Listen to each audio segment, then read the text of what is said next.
My guest today is Ken Peterson. Thanks very much, Tom, for this opportunity. I was the writer, producer, and director of a recent documentary that the Discovery Institute has sponsored, and it's on their website. And so I'd just like to talk a little bit about that and maybe begin with the trailer. It's 2 or 3 minutes. The Pacific Northwest is justifiably famous for its spectacularly beautiful scenery and natural beauty. We now have 12 million people living here. They want to enjoy life, liberty, and the pursuit of happiness. It means housing, heating, cooling, and transportation. All of that requires affordable, reliable, and abundant energy. In mid-2019, Governor Inslee signed SB 5116 into law, which set 2030 for reaching net zero and 2045 to reach absolute zero. Actually looks like a 100% clean electrical grid in the state of Washington.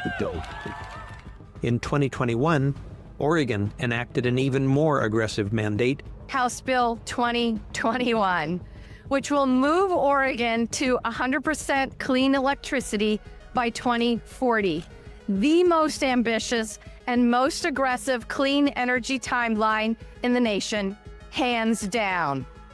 Why were these unprecedented laws passed in the Pacific Northwest? We were told the point of all this was to defeat global climate change. But what is the actual result? It will have no impact whatsoever on global temperatures or global climate. But then it's even worse because at times wind and solar may not be generating any electricity at all. You would have to oversize the system by so much that it becomes impractical. No one seemed to notice, but something critical was missing. One fundamental question that all of us would ask when thinking about any big idea that would take huge effort and hard work to accomplish.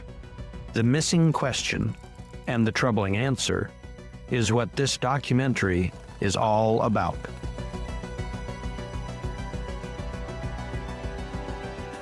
The documentary is called What Does It Cost? And it's free for streaming at www.reasonable.energy/cost. It was released in April, and so far it's had over 185,000 views. So I would ask anyone who is interested to go take a look at it, and that'd be great. If you want to know a little about my background to begin with, and why I'm interested in the Pacific Northwest, I was born in Portland in 1952. I lived there until 1989, and then I moved a few miles north and live in Southwest Washington since 1989. So about half my life in Oregon and half my life in Washington so far. On education, I got a bachelor's degree with high honors in government from the College of William & Mary in 1976 and was inducted into Phi Beta Kappa. And I got my law degree, JD, from Willamette University College of Law in 1980. I then practiced law from 1980 to 1989 in Eastern Oregon and have been an entrepreneur and business owner thereafter. So I have a little experience on the energy side, but not from the engineering degree point of view, not from an operational point of view of operating these plants or anything. But in 1987, I helped a group acquire a closed aluminum smelter in Washington State, which we promptly restarted. There's 300 megawatt demand. We were a direct service customer with the Bonneville Power Administration. There were 10 smelters in the Northwest at that time. There are 0 today. In 1994 to about 96, we began development of and bought various equipment for what would have been a co-located natural gas power plant on the smelter site. We then sold the smelter along with the development of the power plant before that was ever actually build. In 1997 and 98, I was involved with building a new aluminum smelter in Iceland, which was thereafter expanded in 2000, and for which I was involved in negotiating the power contract with the country of Iceland. In 2003, we acquired a couple of transatlantic fiber optic cables that connected Canada, the United States, Ireland, and the UK. And in 2015, we built a third transatlantic fiber optic cable. And of course, we had to get power from all these 4 countries. So involved with that. In 2017, built a new pulp mill that was going to take wheat straw, turn it into pulp. That included a natural gas power and steam generating plant because we were out in the middle of the wheat fields and there was not enough power adjacent to us. So I was involved in that. And in 2019, we acquired a paper mill in the Portland, Oregon area, which was a substantial power customer. So that's just a little bit of sort of the background of that as it related to energy. I watched from a distance as more and more emphasis was placed on eliminating CO2 emissions from energy sources. And as the trailer mentions, in Washington in 2019, a law was passed eliminating coal this year. The plant is still operating, but is required to stop in 2025, and saying net zero by 2030 and absolute zero by 2045. In Oregon, a couple years later, and as the documentary shows by quoting and showing videos from these various politicians, Oregon, didn't want Washington to have one up on it, and so it passed its own law a couple years later. No coal, no gas is even possible. It's not legal to build plants in Oregon with coal or gas. And nuclear had been previously banned, and it required an 80% reduction from the baseline, which I think was 2010 to 2012 average, by 2030, and absolute zero by 2040, or 5 years before Washington. PGE demolished Oregon's only coal plant in 2022. We have a nice video clip of that destruction. And wholesale electric prices became very volatile, which I was quite sensitive to because the paper mill was operating from 2019 to 2024. And we were a large wholesale customer. And you could get, depending upon the time of year, rates that were negative, where they would pay us to take the power, and $1,000 per megawatt hour, which in the Northwest is just an absolutely unheard of almost thing, at least until you get back to the California 2000 situation, where there was also a lot of volatility. So what I saw was we got lots of wind and solar generation being built, and you can see that when you drive east on Interstate 84 at one place, and you've got rates going up. So that kind of got me thinking about a documentary. What is going on here? What are the financial implications of these laws? Because renewables are intermittent. There's significant land use issues, at least if you get a large enough amount that you need. And then what is the true cost of the delivered power as opposed to generated out in the field? And I was having difficulty finding answers from the people who were in support of this. And so that kind of gave me the idea for trying to do a documentary, which I'd never done before, but I thought, well, might as well try something. So I hired a law student from my old law school for the summer last year to help with research on the project. And between he and I, we contacted a lot of politicians, a lot of state agencies, and NGOs, I guess you would say. And amazingly enough, we could hardly get anybody to even respond, let alone talk to us. So out of, a lot of contacts, we probably had 2 or 3 that actually responded. None would agree to be videoed and, interviewed as part of the documentary. And none of them were able to provide any solid numbers or what they felt that the cost was of complying with these laws. So we began looking for reports from any source about Pacific Northwest costs of net zero.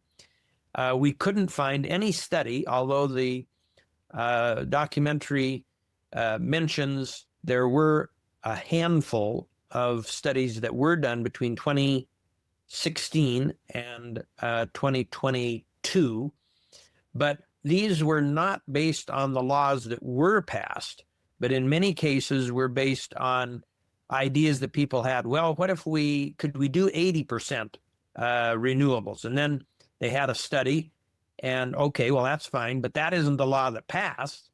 And what if we did it by 2050? But that wasn't the law that passed. So most of them used these vague words like affordable, reliable, but they didn't ever tell us, well, what did they mean by that? And in fact, as the documentary shows in the quote, the initial study actually said that you would save money, save $7 a month if we became got to this high reliable, new renewable energy source. So while we were doing this, in September, the Discovery Institute had sponsored a report that was published in early September, and that directly addressed the question of the cost of complying with the actual net zero laws in Oregon and Washington. The 2 people that were involved with this were Dr. Jonathan Lesser, who's got his PhD in economics from the University of Washington, and Mitch Rolling, who has his master's in finance and economics from the Texas A&M.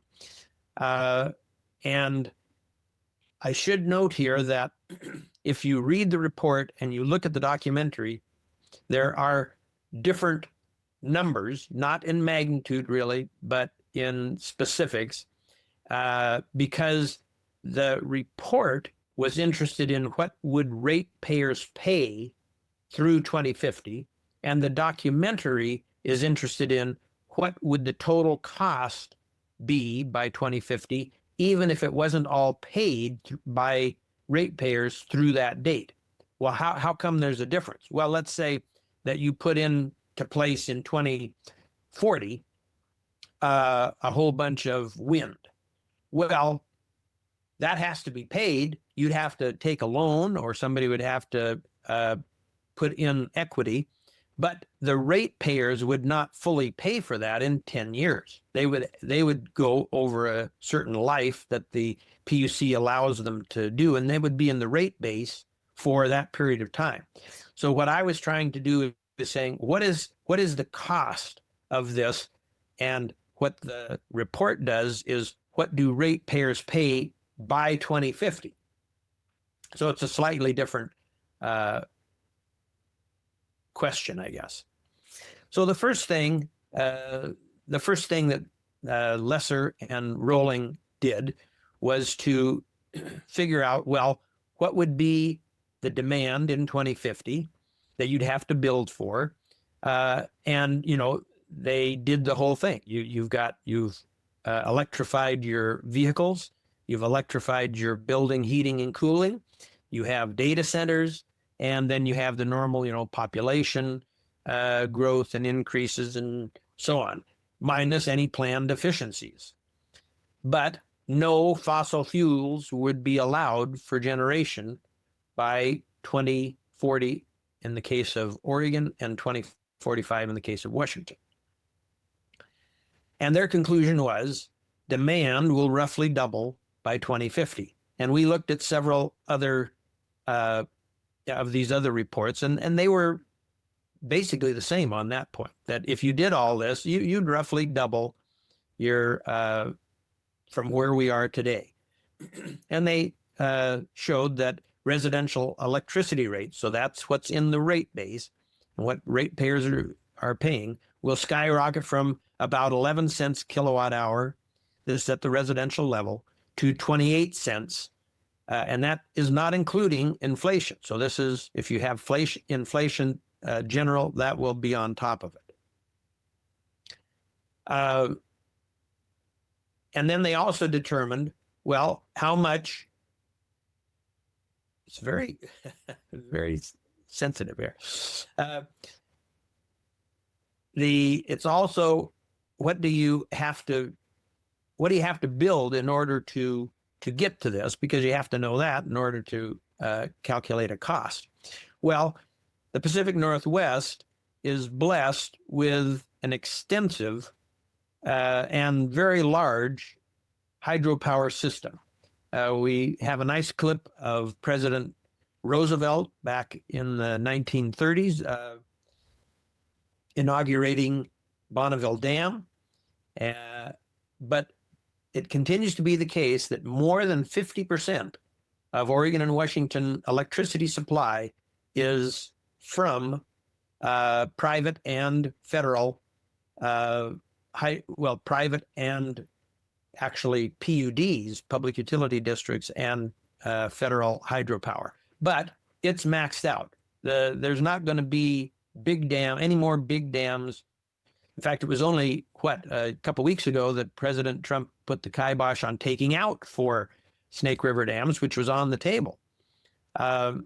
Washington has 1 nuclear plant, but its license expires in 46, and this report assumed that it would close at that time. And in Oregon, it's illegal to build a nuclear plant. They then looked at the actual demand in a particular year. The year they chose was 2023, which was the year that had just passed. And they looked at every 5 minutes of demand. And then they added the extra demand between now and 2050 and how that would be layered in. And what time of day would that come in, and what days of the week and so on. And that's why the report is fairly long, because they go through all of this. And then they look at the actual supply of hydropower, which is assumed to continue, not really adding any capacity, but not decreasing any capacity either. And the demand that was in excess of what hydropower could supply in 2050 would have to be met by solar, wind, and batteries. And then they solved for the most cost-effective renewables of that mix. In other words, they could say, well, we need this much renewables. Well, how much of that is wind? How much of that is solar? How much of that is batteries? And as I understand it from talking to the authors, this is basically an iterative thing. So you know how much wind costs to install, you know how much solar costs, and you are now seeking to make the cost-effective mix, the most cost-effective mix. And what they came up with was in the Pacific Northwest, I will add that one of the NGOs that is highly, supportive of 100% electric from renewables and so on, is quoted on camera of saying, if we can't do it in the Northwest, you probably can't do it anywhere to get to 100% renewable, because we start with 50% hydro renewables that are going to continue. And of course, hydro has a battery component as a part of what it can do. So she said, if we can't do it here, we probably can't do it anywhere in the U.S. they came up with that you would need 59,000 new megawatts of wind, 146,000 megawatts new of solar, and you'd have to have 153 4-hour megawatts. So, so it'd be megawatt hours times 4 to possibly, or the way they did it was that would fix the issue. New transmission you'd have to have, of course, because the wind and the solar have to get to where people are using it. And that would be 206,000 of new megawatt that you'd have to build transmission for. You can see that this is a huge amount of nameplate capacity, especially when you consider that the Oregon and Washington today have a little less than 50,000 megawatts of capacity. So how in the world can it be when we only have less than 50,000 now that you're going to need 200,000 of wind and solar plus 153 times 4 megawatt hours of storage? Well, current power generation is largely dispatchable. So you can turn it on when you need it and as demand requires it. And of course, demand and supply have to be in near total perfect balance instantaneously, as the documentary reiterates, because if it's too less or too much on one side or the other, you get blackouts. And so the system will shut down if you're not in balance. So batteries help, but since the wind doesn't always blow and the sun doesn't always shine, you have to have enough to help meet the instantaneous demand and charge up the batteries. And this is pretty clear. You know, the sun goes down, all of your solar goes to zero. Doesn't matter what it was, what its capacity rating is, which is based on, optimum conditions for solar. If clouds are in the way, well, it won't be what the capacity rating is, and so on. The same with the wind. Wind is, if wind is just right, not too much, not too little, okay, it'll produce this, but when is the wind going to come? Nobody knows. So that's why you need to overbuild in this significant way in order to have the power.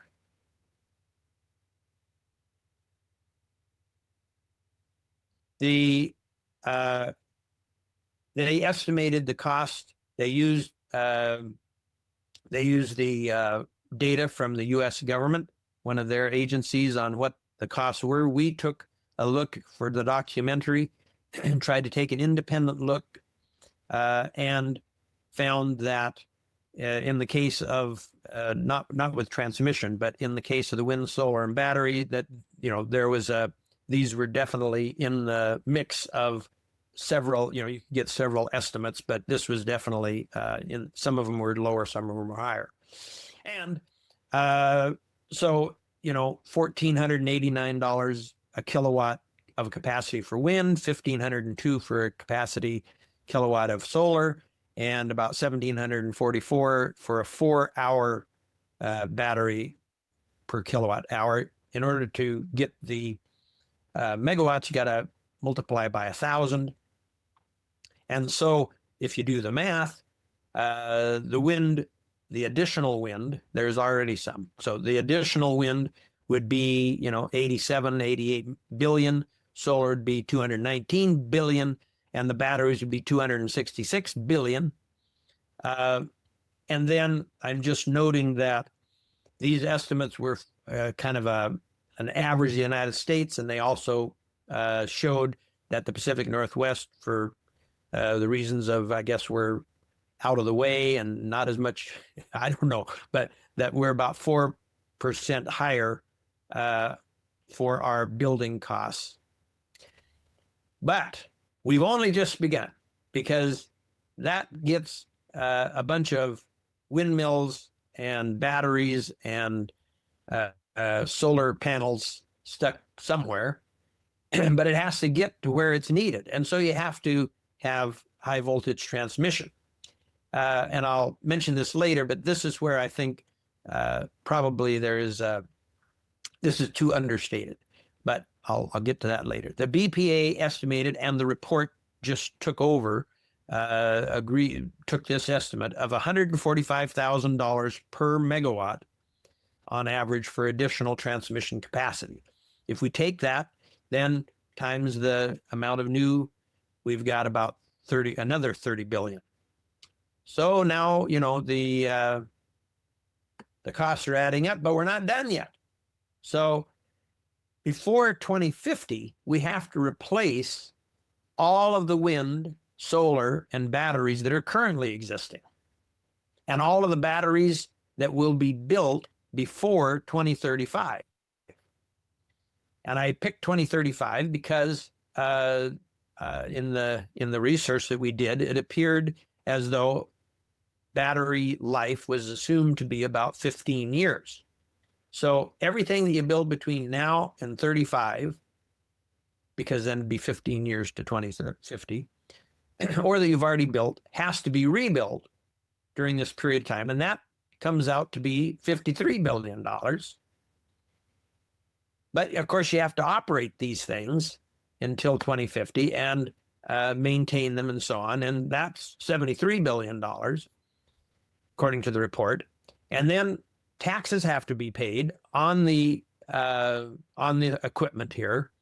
That, the various jurisdictions require that. That's about $48 billion. But there's a big one that I think a lot of people miss.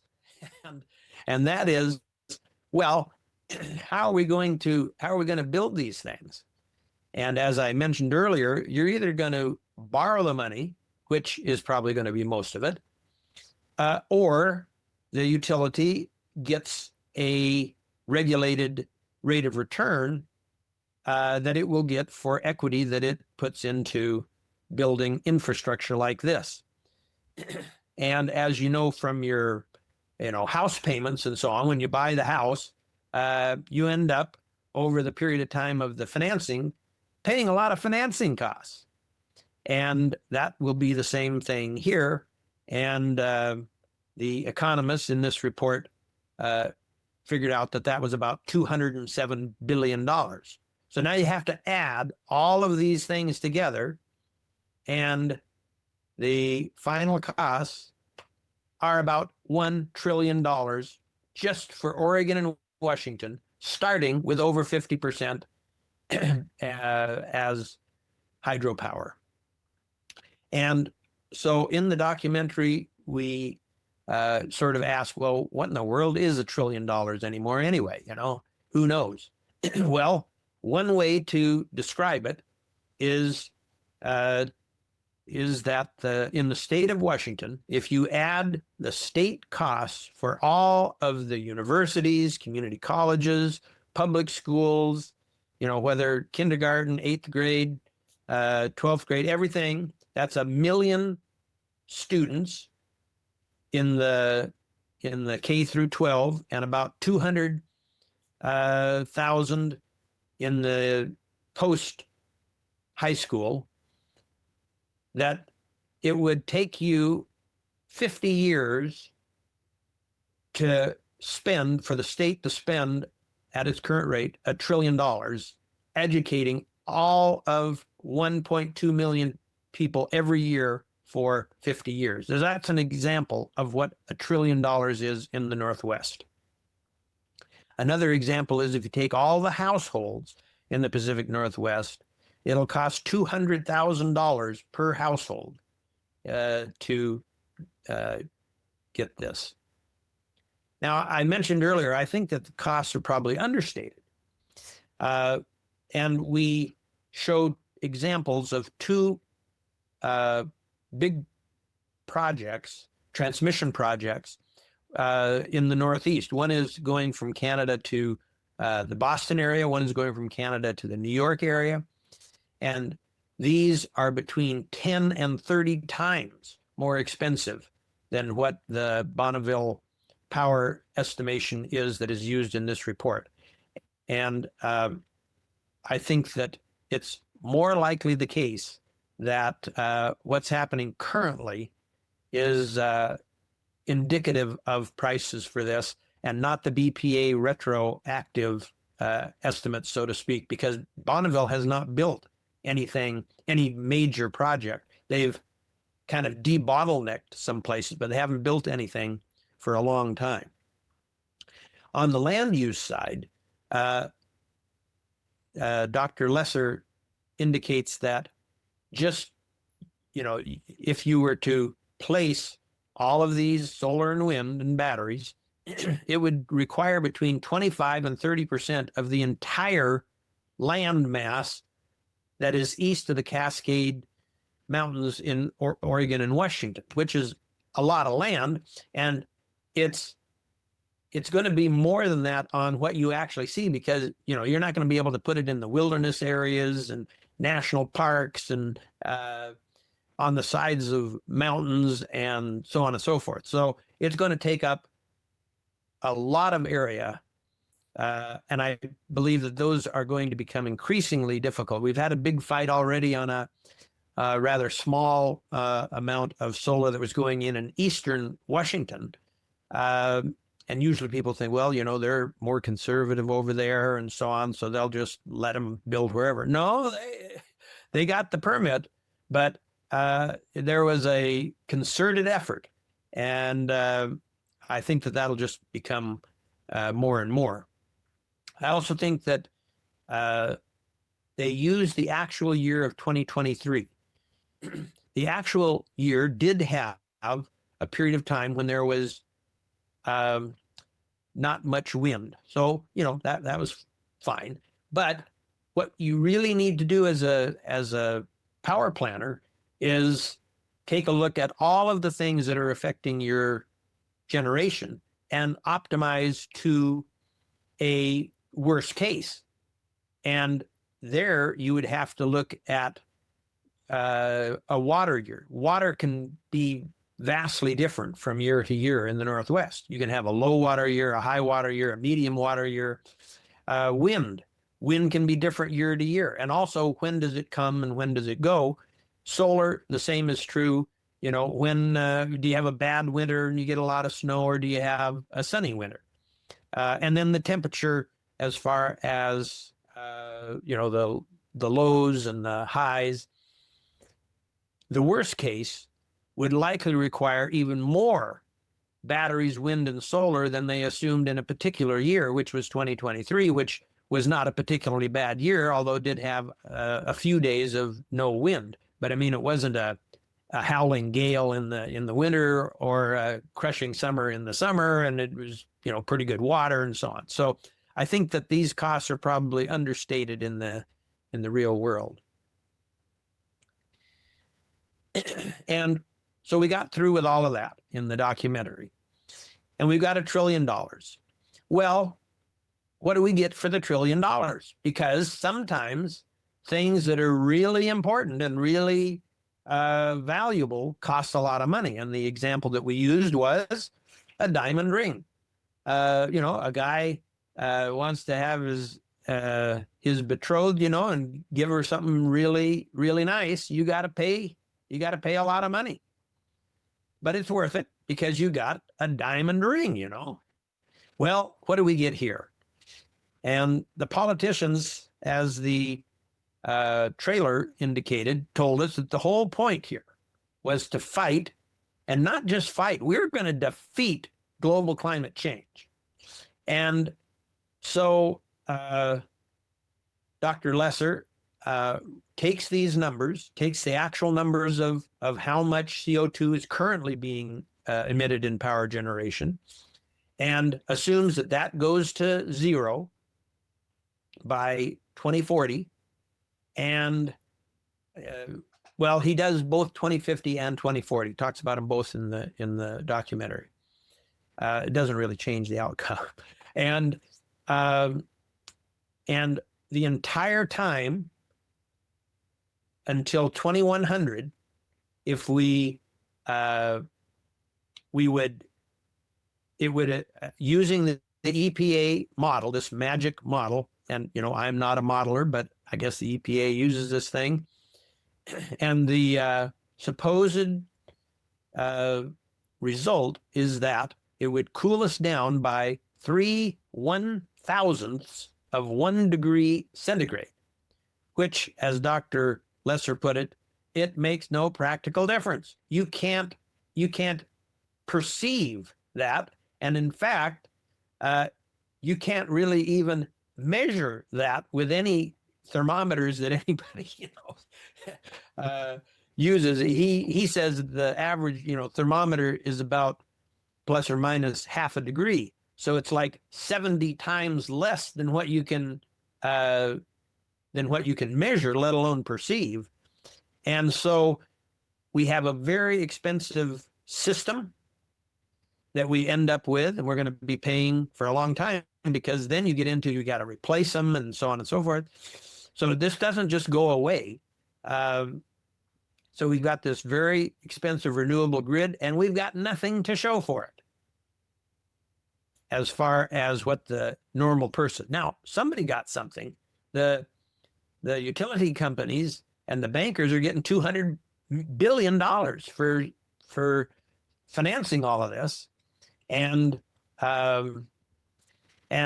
people who make the machines, they have made some money, you hope. I mean, we read about those going broke and so on. So I'm not altogether sure about that, but there's a lot of money flowing around in the system, but ratepayers are not getting anything for it except 3/1000ths of 1 degree. So I would encourage people to take a look at the documentary. As I said, it's free for streaming at reasonable.energy/cost. And I really appreciate the opportunity, Tom, to bring this to your audience's attention. I've appreciated what you have done. I think we met briefly, probably don't remember it, in Orlando at a Heartland Institute thing some years ago. I don't think you were doing this at the time, so I didn't know who was Tom Nelson, another guy walking around like me, and but you brought a lot of interesting people and views to a larger audience, and I appreciate that. If people want to get a hold of me, I'm at ken@reasonable.energy, and that is the end of my presentation. Do you think that climate cultism is even worse in the Pacific Northwest than elsewhere in the United States? Because they ban nuclear energy, and some of the enviros are fighting against dams too. You talked about Trump reversing something so they can keep the dams in place. I mean, is the idea that we're going to run the whole thing on wind and solar? That's the idea, is it? Yes. Yeah. With a outlying potential exception, because of Richland and the Hanford nuclear reservation there, and that's where the one nuclear power plant is currently located, and I believe that they have that's where PNNL, the Pacific Northwest National Lab, is located, and they are somewhat open to nuclear. And I believe they have, in fact, an agreement with, I think it's a company called Power X or X Power, where they're going to potentially put in a modular nuclear reactor. I'm not exactly sure how large that is. I think that, well, we know that Oregon, Washington, and California are very blue states. The legislatures of Oregon and Washington are heavily Democratic. The governors of both of these states have been Democrats for 30 to 40 years nonstop. And so they have drunk somebody's Kool-Aid on this. And like I say, you cannot talk with people about it. The people who are in favor, they don't want to talk about it. They want to legislate and then be done with it. And questions, they don't appreciate. And so it's just different from Idaho. Idaho is not that way, but Oregon and Washington and California are. So, but is there any pushback against cutting down vast areas of forest for transmission lines and for wind turbines or for roads and all that stuff to support the wind turbines? Still, are they giving that just a huge thumbs up, or is there some pushback against that stuff too? Well, there has been local pushback against, like this solar project recently on Horse Heaven Hills, it's called. Unsuccessful in the end, and it was unsuccessful because the Western Washingtonians that are on the Energy Facility Siting Council overrode and gave the permission in spite of the local opposition. I think that, we're at, it's been 6 years since Oregon's law and 4 years since Washington's law, 4 years since Oregon's law. And the rubber hasn't met the road yet. They're still existing on the fumes of the current grid. And so, yes, they're putting in, a little bit of solar and a little bit of, little in the context of what they would have to. And so it hasn't quite gotten to them yet. Now, rates are rising. And of course, but it's not the fault of going to renewables and destroying coal-fired plants. Oh no. But that's what those who are in favor of the renewables say.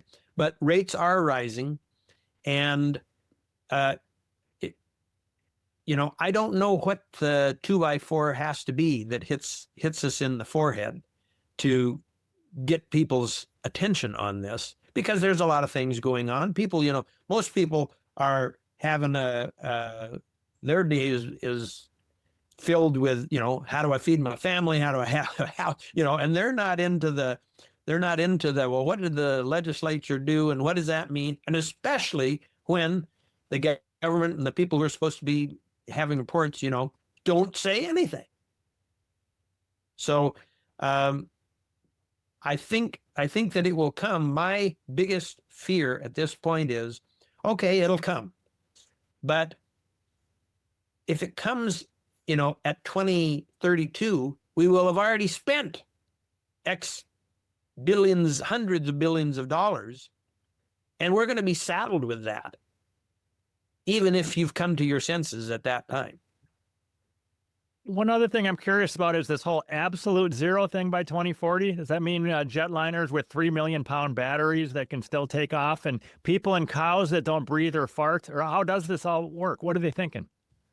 Well, I don't think that they're talking about the cows for that one, although we know that, in some places they do.